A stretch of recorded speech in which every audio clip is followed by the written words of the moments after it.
누가복음 8장 40절에서 56절입니다. 자, 읽겠습니다. 예수께서 돌아오심에 무리가 환영하니 이는 다 기다렸음이로라. 이에 회당장인 야이로라 하는 사람이 와서 예수의 발 아래에 엎드려 자기 집에 오시기를 간구하니 이는 자기에게 12살 된 외딸이 있어 죽어감이로라. 예수께서 가실 때에 무리가 밀려들더라. 이에 12해를 혈루증으로 앓는 중에 아무에게도 고침을 받지 못하던 여자가 예수의 뒤로 와서 그의 옷가에 손을 대니 혈루증이 즉시 그쳤더라. 예수께서 이르시되 내게 손을 댄 자가 누구냐 하시니 다 아니라 할 때에 베드로가 이르되 주여 무리가 밀려들어 미나이다. 예수께서 이르시되 내게 손을 댄 자가 있도다. 이는 내게서 능력이 나간 줄 알미로다 하신대. 여자가 스스로 숨기지 못할 줄을 알고 떨며 나와 엎드리어 그 손 댄 이유와 곧 나은 것을 모든 사람 앞에서 말하니 예수께서 이르시되 딸아 네 믿음이 너를 구원하였으니 평안히 가라 하시더라. 아직 말씀하실 때에 회당장의 집에서 사람이 와서 말하되 당신의 딸이 죽었나이다. 선생님을 더 괴롭게 하지 마소서 하거늘 예수께서 들으시고 이르시되 두려워하지 말고 믿기만 하라. 그리하면 딸이 구원을 얻으리라 하시고 그 집에 이르러 베드로와 요한과 야고보와 아이의 부모 외에는 함께 들어가기를 허락하지 아니하시니라. 모든 사람이 아이를 위하여 울며 통곡하며 예수께서 이르시되 울지 말라. 죽은 것이 아니라 잔다 하시니 그들이 그 죽은 것을 아는 고로 비웃더라. 예수께서 아이의 손을 잡고 불러 이르시되 아이야 일어나라 하시니 그 영이 돌아와 아이가 곧 일어나거늘 예수께서 먹을 것을 주라 명하시니 그 부모가 놀라는지라. 예수께서 경고하사 이 일을 아무에게도 말하지 말라 하시니라. 의인은 그의 믿음으로 말미암아 살리라. 하박국 2장 4절의 말씀입니다. 의인은 그의 믿음으로 말미암아 살리라. 의인은 착한 일을 하는 사람, 죄를 안 짓는 사람, 그런 의미가 아니라 하나님의 자녀, 그리스도인을 말하는 것입니다. 그리스도인은 그 삶의 특징을 믿음이라고 말할 수 있습니다. 근데 어떻게 우리가 믿음을 갖게 되죠? 믿으려고 한다고 해서 믿어지는 것이 아니죠. 믿음은 하나님의 선물이다. 우리가 성경을 통해서 그렇게 배웠습니다. 우리가 사는 동안에 하나님은 우리에게 계속 믿음을 주셔요. 여러 가지 상황을 통해서 믿음의 씨를 주시고 그 믿음이 자라가게 하시고 그래서 그 믿음 가운데 우리가 성장하게 하십니다. 그리고 그 믿음으로 또 하나님 앞에 나아가게 하십니다. 믿음을 주시는 이도 하나님이신데 그 믿음을 가지고 하나님 앞에 나아가도록 끊임없이 도우시는 분도 하나님이시죠. 우리가 누가복음 8장 22절부터 56절까지를 여기 나오는 네 가지 기적들을 하나의 주제로 보고 있는데 믿음이라는 주제로 보고 있죠. 굉장히 여러 가지 얘기들을 할 수 있을 것 같습니다만은 크게 두 가지로 얘기할 수 있는 것은 하나는 이 본문들은 우리에게 믿음을 주는 거예요. 여기에 나와 있는 사람들, 제자들이나 그 기적들을 경험했던 사람들이 그 상황들을 겪을 때 믿음을 갖게 되는 거죠. 뿐만 아니라 주님은 이 말씀 속에서 그 사건들 속에서 그 자리에 있는 사람들에게 믿음을 요구하시는 것을 볼 수 있어요. 너희 믿음이 어디 있느냐? 믿기만 하라 하는 그 믿음을 요구하고 계시죠. 믿음을 주시면서 동시에 믿음을 요구하세요. 그것이 우리에게도 마찬가지입니다. 우리에게도 이 말씀을 통해서 우리에게 믿음을 가르쳐 주셔요. 우리의 믿음을 자라가게 하십니다. 동시에 우리에게 믿음의 삶이 어떤 것인지 믿음을 요구하시는, 그래서 우리가 살아갈 때에 믿음을 보이라고 요청하시기도 하십니다. 이 본문 특별히 이 뒷부분에 있는 두 개의 기적 읽은 대로 야이로의 딸을 고치시는, 죽음 가운데서 살리시는 이 사건과 12해를 혈루증으로 앓았던 여인이 고침을 받았던 이 두 가지 사건 속에 어떤 주님께서 우리에게 주시는 교훈이 있습니다.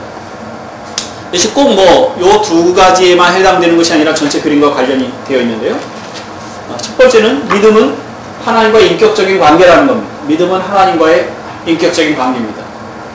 우리가 믿음이라고 할 때 간 오해는 어떤 능력을 행하는 것, 어떤 기적을 행하는 것, 어떤 일을 하는 것에 관련이 있습니다. 물론 그렇게 나타납니다. 믿음이 있는 자 자에게 기적이 나타나기도 하고 믿음이 있는 자가 어떤 사역을 하기도 합니다. 그런데 그 믿음이 있다라고 할 때 내가 믿는다, 나는 할 수 있다 하는 그런 이유로 생각을 하면 안 되는 거죠.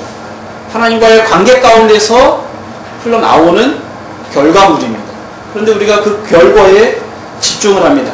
믿습니다, 잘 될 줄 믿습니다 하는 그런 어떤 자기의 능력, 자기 중심의 믿음, 자신을 믿는, 자기의 확신을 믿는 이런 그 중심에 자신을 두는 것은 건강한 바른 믿음이 아니죠. 믿음의 중심은 주님입니다.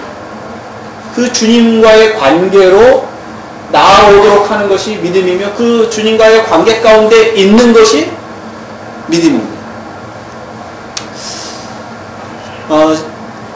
이 두 가지 기적은 하나의 장면으로 결합이 되어 있어요. 하나의 이야기 사이에 다른 이야기가 중간에 끼어 있습니다.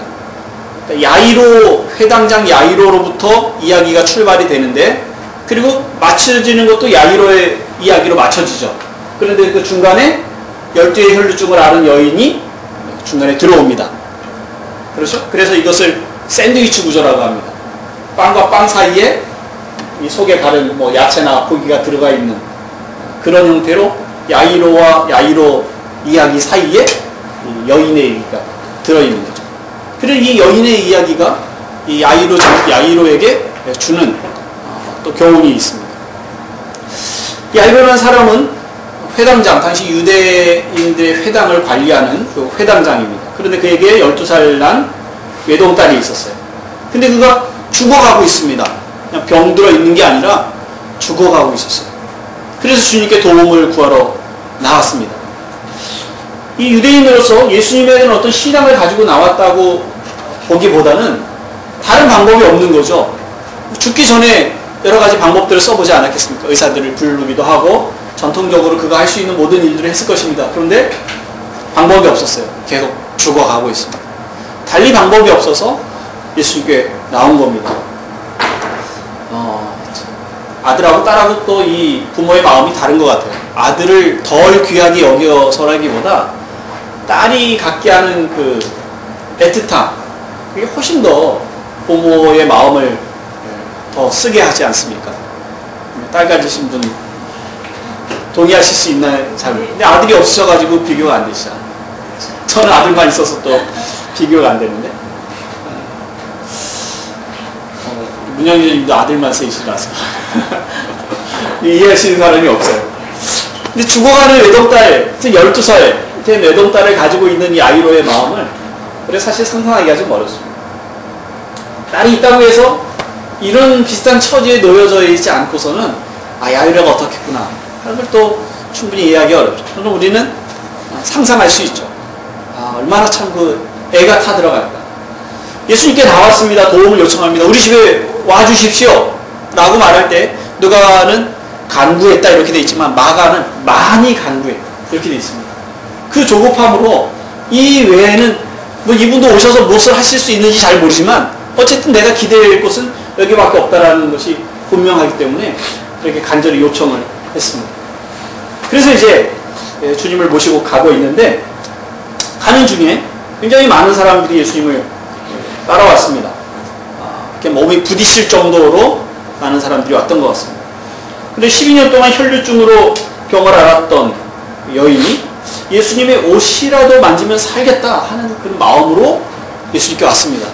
근데 접근하기가 쉽지 않았을 것입니다만 어쨌든 이 여인도 살아야겠다는 그 일념 하나로 사람들을 삐집고 예수님께로 가까이 와서 아마 사람들 틈으로 손을 내밀어서 예수님을 만졌을 거예요. 그런데 그 즉시로 병이 났습니다. 순간 예수님이 가시던 길을 멈춰 서셨어요. 이 야이로의 다급함 때문에 아마 걸음을 좀 재촉을 하셨겠죠. 가다 멈추셨습니다. 그리고 사람들에게 누가 나를 만졌느냐? 상상을 해보세요. 많은 사람들이 막 이렇게 밀고 밀치고 그것이 예수님께도 절제가 안 돼서 예수님의 몸에 자꾸 이렇게 부딪혀지는 그런 상황으로 걷다가 예수님이 멈춰서서 누가 나를 만졌느냐? 할 때 사람들이 저는 아닙니다. 아니 그 가까이 있는 사람들이 안 만졌겠어요? 부딪혀지고 예수님도 한번 이렇게 만져보고 싶었겠죠. 그런데 그 질문에 당황한 거예요. 저는 아니에요. 그 둘러싸인 사람. 베드로가 그 옆에서 이 상황을 좀 수습해야겠다고 생각해요. 주님, 사람들이 너무 많아서 밀고 있습니다. 그냥 가십시오. 하는 얘기죠. 예수님은 자신에게 능력이 나간 줄 아시고 누군가가 나를 만졌다. 내게서 능력이 나왔다. 말씀하십니다. 주님이 돌아보실 때 여인을 보셨겠죠. 사람들 뒤에 가려졌던 여인이 사람들 앞에 나와서 주님 앞에 엎드립니다. 자초지경을 얘기합니다. 제가 12년을 혈루증으로 앓은 여인입니다. 이 사람이 좋다 그러면 그 의사를 쫓아갔고 이 약이 좋다 그러면 그 약을 먹어봤습니다. 그러나 아무 소용이 없었습니다. 제가 가지고 있는 돈을 다 낭비해버렸어요. 아무 희망이 없다고 생각했는데 제가 예수님에 대한 소식을 듣게 됐습니다. 그래서 어떻게 하면 예수님을 만날까 고민했는데 길이 잘 열리지 않았습니다. 그런데 혹시라도 주님의 능력이 있으신 분이 주님이 하나님의 아들이시고 그리스도시라면 내가 그 옷만 만져도 살 수 있지 않을까 하는 생각을 갖게 됐고 오늘 이렇게 무례하게 예수님의 옷을 만졌습니다. 급하지 않았습니다. 그렇게 자기 얘기를 합니다. 그래서 주님께서 여인에게 가라, 네 믿음이 너를 구원하였으니 평안히 가라. 그래 말씀을 하십니다. 여인은 예수님의 옷을 만짐으로 나음을 입었습니다. 그는 조용히 사라질 수 있어요. 능력을 경험했지 않습니까? 병이 치유를 받았거든요. 주님도 그 여자를 꼭 붙들어서 지금 이렇게 다급한 상황에 너무 지금 중요하지 않아. 난 지금 사람을 살리러 가는 길이야. 모른 채 하고 가실 수도 있죠. 그런데 주님이 가시던 길을 멈춰 서서 여인을 불러내십니다. 그 틈에서. 그리고 여인은 많은 사람들 앞에서 자기에게 무슨 일이 일어났는지를 말씀을 드리죠. 자기 신앙의 간증을 하고 있는 장면 아닙니까? 이 일을 보십시오. 믿음은 그냥 능력이 아닙니다. 어떤 능력과 만나는 것이 믿음이 아닙니다. 믿음은 예수님과 만나는 것이죠. 우리가 선앙당에 가서 배울 수 있습니다.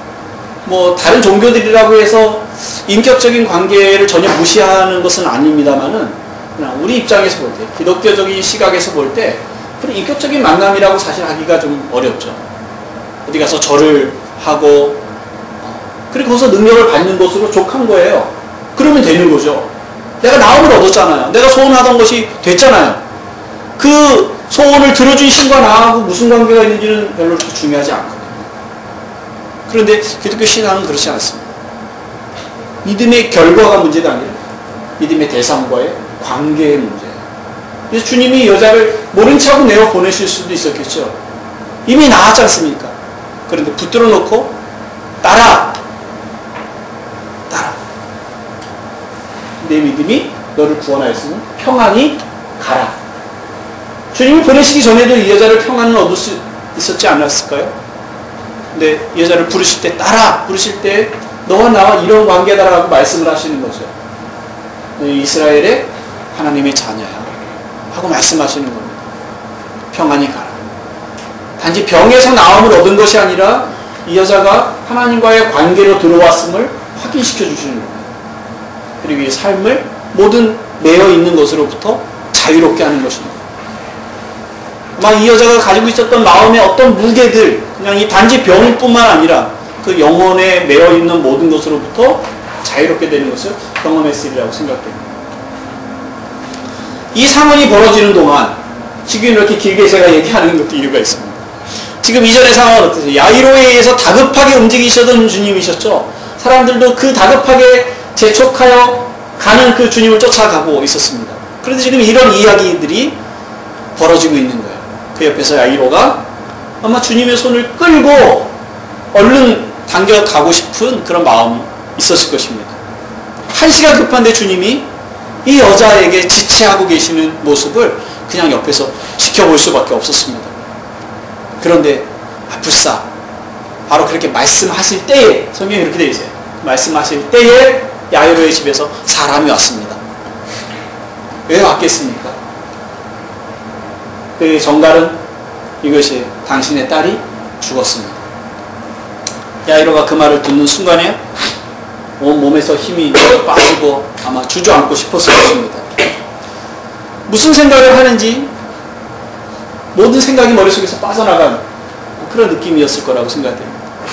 그런데 야속하게도 그 소식을 전한 사람이 한마디를 덧붙입니다. 선생님을 더 괴롭게 하지 마십시오. 이 말은 무슨 말이에요? 우린 좀 순하게 표현되어 있어요. 이 말은 이제는 선생님을 괴롭게 해도 소용없습니다. 이런 의미예요. 선생님을 더 괴롭게 하지 마십시오. 되지도 않을 일을 가지고 그만 괴롭히십시오. 이제 가십시다. 이런 얘기입니다.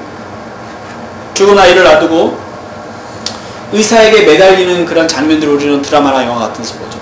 이미 아이가 죽었습니다. 그 얘기를 의사가 와서 부모에게 합니다. 부모는 그 의사를 붙들고 우리 아이 살려주십시오 하는 그런 애끓는 장면들을 우리가 알지 않습니까? 아마 야이로가 주님께 매달려서 어떻게 좀 해달라고 요구하지 않았겠습니까? 아마 그러고 싶었을 것입니다.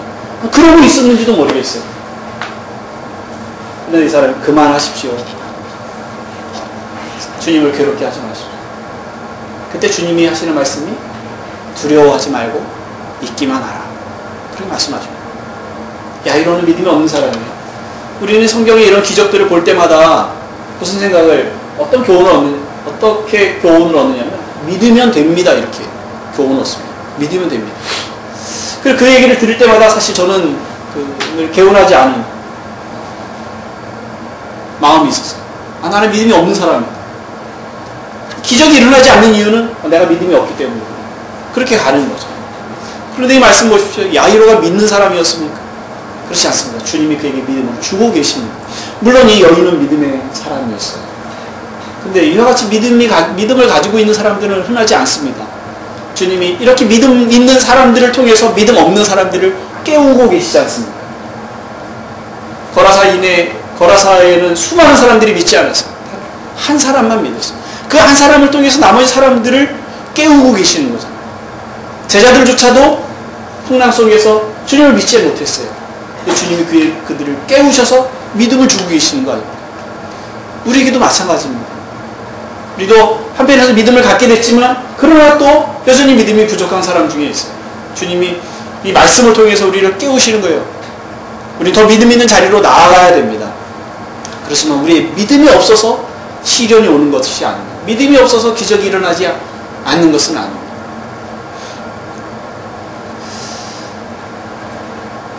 야이로는 주님이 지체하시는 것으로밖에 보이지 않았을 것입니다. 조금 일찍 가셨다면 아마 우리 아이가 살아났겠지 그렇게 생각을 했을 것입니다. 그러나 주님의 지체하심이 이유가 있었습니다. 단지 여인이 자기가 살기 위해서 예수님의 발걸음을 잡아 묶은 것이 아니죠. 주님이 이유가 있어 거기 머무셨던 것입니다. 이 여인을 통해서. 야이로는 예수님을 어떤 대상으로 받겠습니까? 예수님이 누군지 사실은 상관없는 사람이죠. 뭐만 있으면 되는 거예요. 예수님의 능력만 있으면 되는 거예요. 자기 딸이 낫기만 하면 되는 거지. 예수님이 누구신지는 사실은 관심 있는 사람이 아니에요. 중요하지 않은 사람. 그런데 주님이 멈춰서서 이 여인에게 그의 능력이 나갔쓰는 것을 보이시고 여인을 평안히 보내시는 장면을 통해서 물론 야이로는 지금 그 상황을 보면서 주님이 누구신가에 대해서 관심을 갖기에는 그가 너무나 다급한 상황 가운데 있습니다. 제자들이 풍랑을 잔잔하게 하신 예수님에게 이분이 누구시기에 하는 질문을 갖습니다. 근데 아직 야이로는 지금 그만한 질문을 갖기에 마음이 여유가 없어요. 도대체 이분이 누구시기에 이분이 정말 하나님의 아들이신가? 이분이 그리스도신가? 그렇다면 믿을 수 있구나. 아직 그런 생각이 아직 가시지 않는다고요. 지금 자기 딸 걱정밖에는 없습니다. 주님은 그것을 지금 보여주고 계시는 거예요. 네가 나한테 관심을 가지라. 말씀하고 계시는 거예요.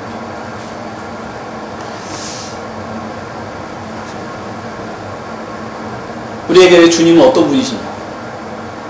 지금 이 시대의 기독교, 이 시대의 복음이 말하고 있는 예수 그리스도는 어떤 분이십니까? 야이로가 찾았던 자기의 문제를 해결할 대상으로의 그분이죠. 자기의 성공과 부와 안전을 줄 수 있는 분으로서의 그분. 그분이 어떤 분이신지 사람들이 중요하게 여기지 않습니다. 그분이 정말 예전에 계셨던 실존 인물인지 아니면 사람이었는지, 사람이 되셨다가 신으로 인정되는 분인지, 아니면 정말 하나님의 아들이신지, 성경이 100% 진짜인지 아니면 신화인지, 어떤 사람들이 어떻게 주장하든지 중요하게 여기지 않습니다. 문제는 내가 지금 무엇을 믿고 있느냐, 그리고 그것이 나에게 어떤 영향을 주느냐, 나의 삶에 어떤 안전함과 보장을 주느냐 하는 것이 훨씬 더 중요하게 여기는 시대 가운데 우리가 살고 있어요. 근데 주님은 멈춰 서십니다. 그리고 자신에게 집중하라고 말씀하세요. 여러분들이 겪고 있는 일들이 모든 사실 믿음을 요구하는 상황이에요. 그리스도인의 삶의 본질 믿음이라면 우리가 겪고 있는 모든 일들은 믿음을 요구하는 상황입니다. 그 믿음이 요구되어지는 그 상황에서 과연 우리의 관심이 주님께로 집중이 되고 있습니다. 아니면 여러분들의 일에 그 시련 가운데 집중이 되고 있습니다. 그 일들, 그 현장은 우리를 주님께로 집중시키려는 도구로 거기 있다고 생각하시면 됩니다.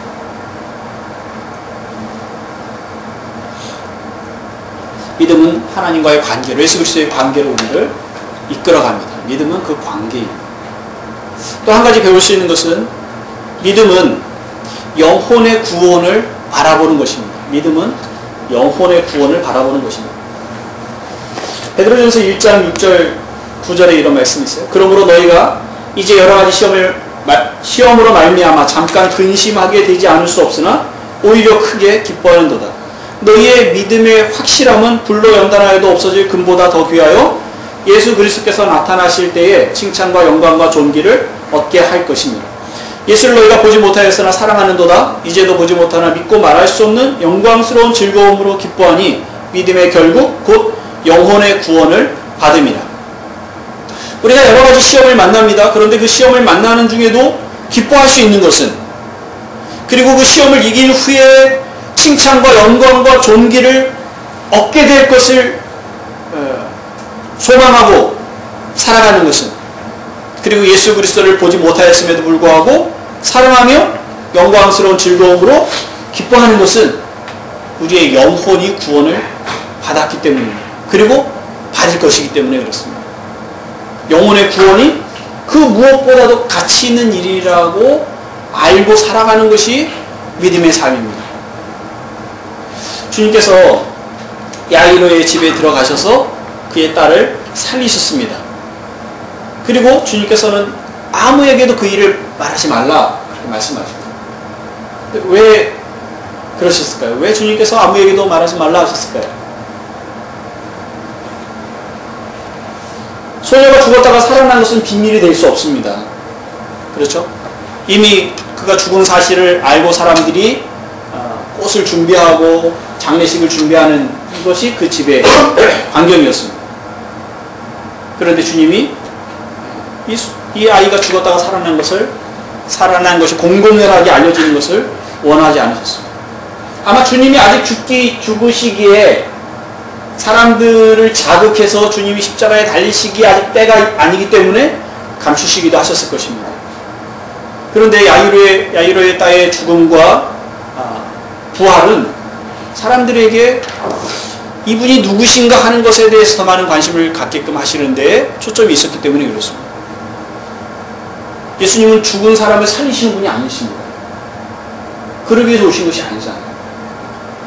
만약에 이것이 공공연하게 알려졌다면, 그리고 그것이 허락이 됐다면 사람들은 죽어가는 자기 아이를 위해서 어떻게 해서라도 예수님께 나왔을 것입니다. 뿐만 아니라 죽은 자를 위해서도 나왔을 거예요. 우리 아이가 죽었어요. 우리 부모님이 돌아가셨어요. 내 사랑하는 아무이가 죽었어요. 와서 살려주세요. 하는 줄이 끊임없이 늘어져 있었을 거예요.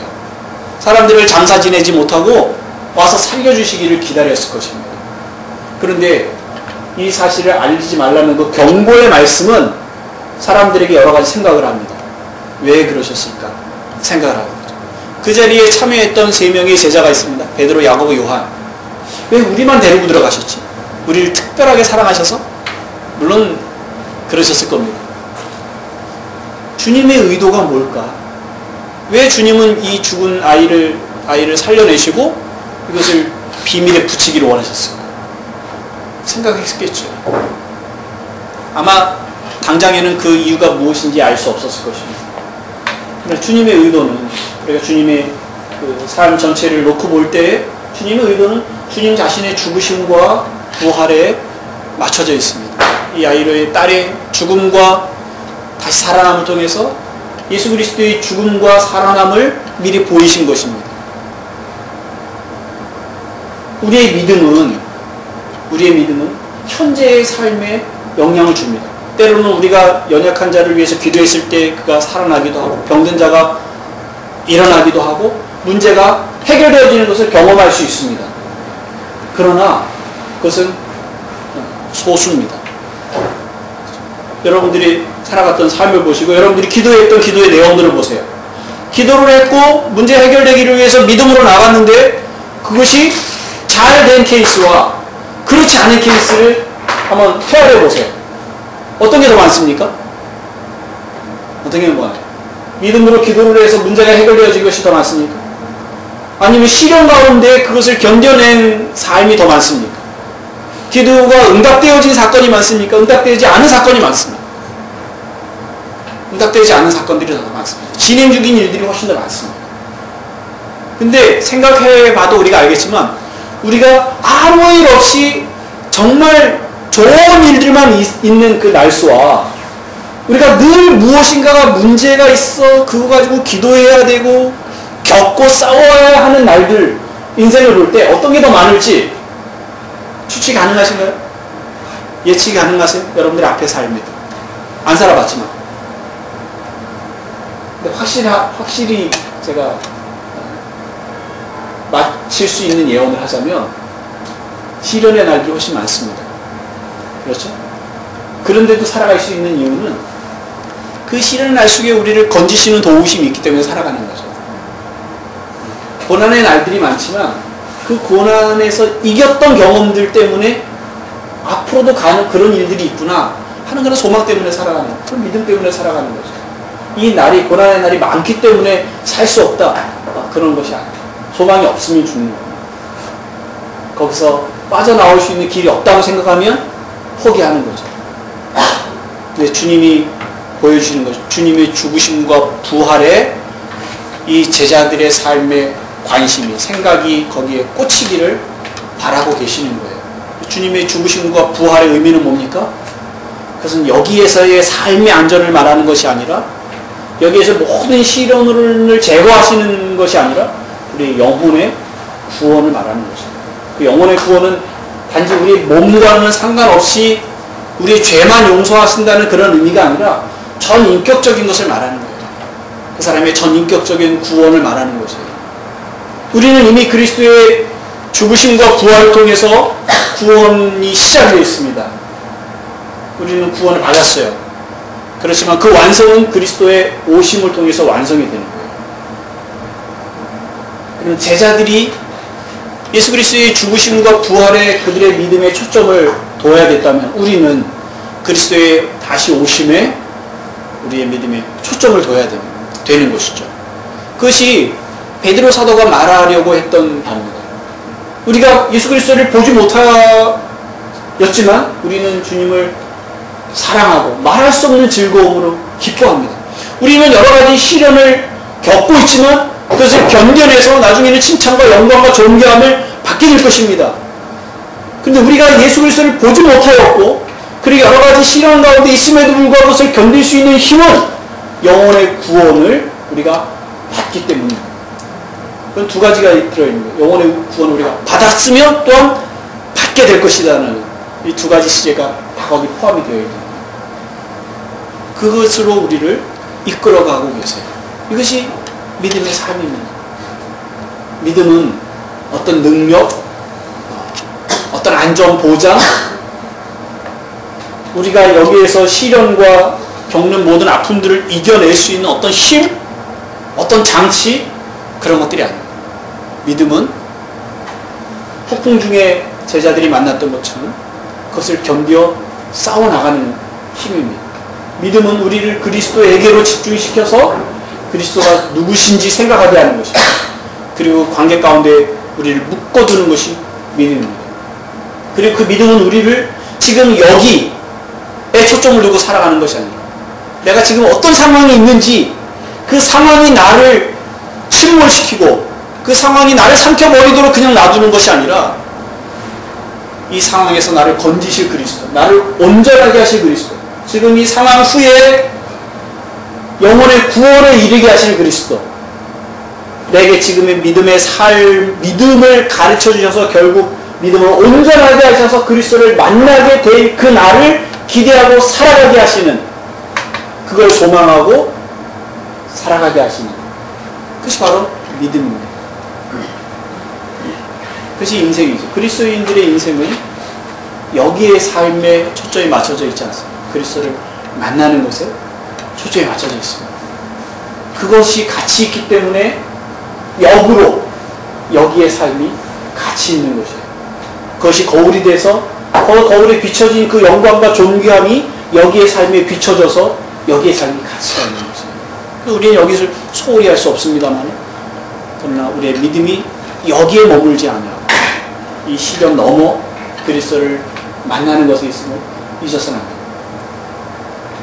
사도 바울이 빌립보서 3장에 그와 같은 표현을 합니다. 3장에 내 주 그리스도 예수를 아는 지식이 가장 고상하다, 그렇게 고백을 하는데요. 예수 그리스도를 아는 지식이 가장 고상하기 때문에 사도 바울의 고백은 뭐냐면 내가 그리스도의 죽으심까지 본받기를 원한다, 그렇게 고백을 합니다. 그는 지금의 고난이 자기가 그리스도를 아는 길목이 있다는 생각 때문에 이 고난을 견뎌낼 힘을 가지고 있었다, 이렇게 말합니다. 우리가 잘 알고 있는 찬양 중에요, 찬송가 413장인데 내 평생에 가는 길 순탄하여, 내 평생에 가는 길 순탄하여 늘 잔잔한 강 같든지 아니면 폭풍이 있는 바다와 같든지 하는 그런 내용의 곡이 있습니다. 그래서 1870년대에 스페포드라고 하는 분이 시를 썼는데요. 스페포드가 시카고에 살 때 시카고에 대해 화재가 있어서 자신의 재산과 교회 재산들이 다 불에 타버린 그런 일이 있었습니다. 자기 재산을 다 잃어버렸어요. 그래서 의사가 그 부인에게 이곳에서 살면 당신의 병이 악화되니까 좀 다른 곳에서 사는 게 좋겠다. 그래서 미국을 떠나서 프랑스로 가서 살기로 결정을 해서 딸 넷과 그리고 아내를 먼저 배를 태워서 보내고 자기 여기 것들을 정리하고 가기로 그렇게 했습니다. 그리고 먼저 보냈는데 그 배가 일주일을 항해하고 가다가 영국 그 철갑선하고 정면 충돌을 합니다. 그리고 그 자리에서 그 배가 침몰을 합니다. 200명이 넘는 사람들이 그 자리에서 죽습니다. 그런데 이 스페포드의 네 딸이 그 자리에서 익사를 합니다. 이 부인도 시신에서 익사하기 바로 직전에 영국 구명정에 의해서 구조를 받습니다. 그때 이 아내가 프랑스에 가서 남편에게 전보를 보냅니다. 나만 살아남았습니다. 스페포드가 미국에서 그 소식을 들었습니다. 사람들이 그를 위로하러 왔어요. 근데 그 위로하러 온 사람에게 스페포드가 한 말은 내게 어떤 희생이 닥쳐와도 주님을 의지하게 되어 매우 기쁩니다. 사실 좀 황당한, 어떻게 내 딸을 잃은 사람이 이런 고백을 할 수 있을까 하는 생각이 듭니다. 그런데 이 고백이 그의 이 시련의 끝은 아닙니다. 그가 거기 일들을 정리하고 프랑스의 아내를 만나러 다시 배를 타고 프랑스로 가는 중에 그 배가 그 내 아이들이 죽었던 그 자리를 지나가게 됐습니다. 선장이 스페포드에게 여기가 그곳이라고 알려줍니다. 그 얘기를 듣고 스페포드는 자기 숙소로 내려와서 그 밤에 하나님께 울부짖습니다. 사람들이 자기를 위로하러 왔을 때 내가 주님을 의지하게 돼서 기쁩니다라고 고백했던 것은 정말 그가 가지고 말할 수 있는 신앙의 고백이었음이 틀림없습니다만, 그러나 그 안에 온전히 평강이 임했던 것은 아니죠. 하나님에 대한 울부짖음, 하나님 왜 이런 일을 제게 허락하셨습니까? 하나님이 살아계십니까? 그런 울부짖음이었을 거라고 생각됩니다. 밤새 그는 하나님과 씨름을 했습니다. 그런데 하나님께서 큰 은혜로 그에게 내 영혼이 평안해 하는 어떤 영감을 주셨어요. 내 영혼이 평안해. 그리고 그것이 그에게 이 시가 나오게 한 싹이 됐습니다. 그 시편 그 시를 좀 보면요, 평화가 강같이 내 길에 따를 때에 슬픔이 파도처럼 굽이칠 때 내 운명이 무엇이든 간에 주께서 평안하다, 내 영혼이 평안하다라고 가르쳐 주셨다. 비록 사단은 희롱하고 시련이 닥쳐와도 내 무력한 상태를 그리스도가 알고 계시며 주의 보혈이 내 영혼을 위하여 흘렸다는 이 복된 확신이 주관케 하소서. 3절입니다. 내 죄가 하나도 남김없이 다 십자가에 못 박혀서 이제는 더 이상 담당할 것이 없다는 것. 아, 이 영광스러운 생각의 기쁨. 아, 내 영혼아, 주를 찬양하고 찬양하라. 주여, 내 믿음을 보게 될 날을 서두르소서. 두루마리처럼 구름을 접으시고 나팔소리 울려 퍼질 때 주께서 강림하시리니 그럴지라도 내 영혼은 편하도다. 그런데 이 시를 보면요, 여기는 지금 자신의 현실이 어떠한지에 대해서 담겨져 있지 않습니다. 딸들을 잃었다는 그 상황, 자신의 시련, 고통, 이런 것들이 표면적으로 드러나 있잖아요. 이 내용들을 모른다면, 그러니까 이 작사를 하게 된 그 배경을 모른다면, 이는 자기 영혼의 구원받음에 대한 그 행복감, 즐거움이 담겨져 있는 거죠. 그것은 제가 앞서 말씀드렸던 것처럼 이의 믿음의 초점이 영혼의 구원을 받은 것에 묶여있기 때문인 것이죠. 이건 우리가 배워야 할 신앙의 모습입니다. 지금 여기의 상황은 우리를 구원하실 그리스도, 우리 영혼을 구원하심에 관련이 되어 있다는 그 사실을 기억하셔서 그 소망을 붙드시고 여기의 일들을 싸워 이기시고 승리하시는 그런 은혜가 있으시길 바랍니다. 이렇게 기도하겠습니다.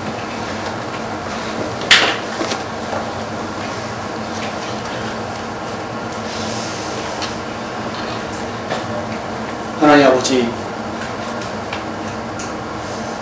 우리가 야이로가 겪은 그 일들과 같진 않지만 저희가 겪는 많은 어려움들이 있습니다. 주님 앞에 울부짖어야 할 일들이 있습니다. 우리가 폭풍을 만나기도 합니다. 아무도 우리를 인정하지 아니하는 속에 우리가 처해질 때도 있습니다. 앞뒤가 막혀 어디 머리를 둘 곳이 없을 때도 있습니다. 답답한 마음을 누구에게 내어놓지 못할 그런 상황들을 만나기도 합니다. 그럴 때마다 우리의 믿음 없음을 속상해하며 하나님께서 과연 살아계신가?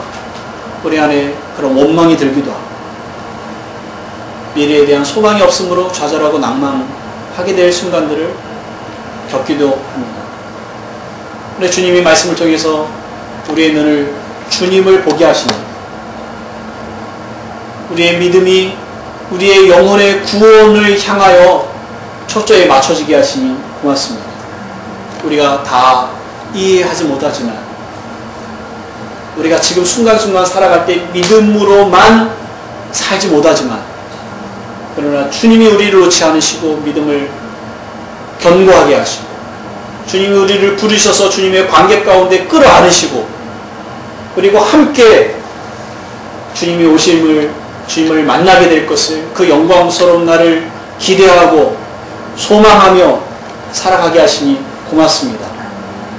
그 소망이 있기에 그 믿음이 있기에 우리가 지금 여기서 겪는 이 아픔들, 고난을, 이 시련을 견뎌낼 수 있을 것입니다. 주님, 우리의 믿음 없음을 도우시고 은혜를 베풀어 주옵소서.